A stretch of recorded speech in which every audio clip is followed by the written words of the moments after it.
Hello, దోసకాయ పచ్చి రొయ్యలు వండుకుందామా. ముందుగా స్టవ్ వెలిగించి కూరగిన్నె పెట్టుకోవాలండి. ఇప్పుడు ఇందులో కొంచెం ఆయిల్ వేసుకొని అలాగే పచ్చి రొయ్యలు శుభ్రంగా కడుక్కొని వేసుకోవాలి. నూనెలో మనం రొయ్యలన్నీ కూడా చక్కగా వేయించుకోవాలండి. ఇలా వేయించుకుంటున్న క్రమంలో పచ్చి రొయ్యల్లో ఉన్న నీళ్ళన్నీ బయటకు వచ్చేసి నూనెలో చక్కగా రొయ్యలు అనేది వేగాలి. ఇప్పుడు రొయ్యలకి సరిపడా ఉప్పు వేసుకున్నాను. కొంచెం ఉప్పు ఎక్కువ వేసుకోవాలండి. అలాగే చిటికెడు పసుపు వేసుకోవాలి.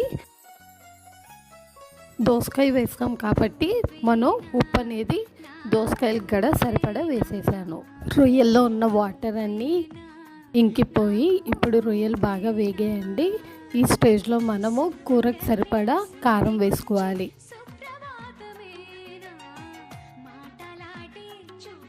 ఇలా దోసకాయలు వేసే ముందు మనం రొయ్యలు వేయించుకోవడం వలన రొయ్యల్లో పచ్చిదనం ఉండదండి. అలాగే రొయ్యలు కూడా చక్కగా కుక్ అవుతాయి. ఇప్పుడు 2 పచ్చిమిరపకాయలు చీల్చి వేసుకోవాలి.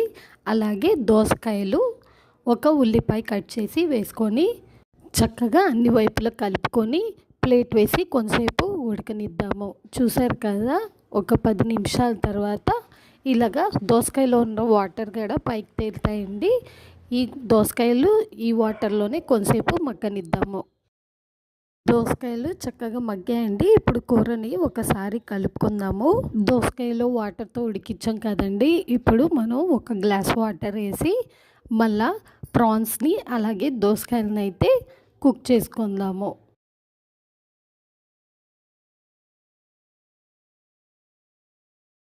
మనం వేసిన వాటర్ కూడా అయిపోయి చక్కగా నూనె పైకి తేరిందండి. అంతే, దోసకాయ పచ్చి రొయ్యలు అయితే రెడీ అయిపోయింది. ఇప్పుడు టేస్టింగ్ టైం. సీ ఫుడ్ని ఎప్పుడు ప్లెయిన్గానే కాకుండా ఇలాగ కాంబినేషన్స్లో కూడా ట్రై చేస్తే చాలా బాగుంటుంది. ఒకసారి మీరు కూడా తప్పకుండా ట్రై చేయండి.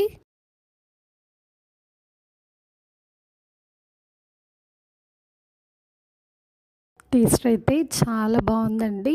మీరు కూడా ట్రై చేయండి. Stay tune to for more vlogs.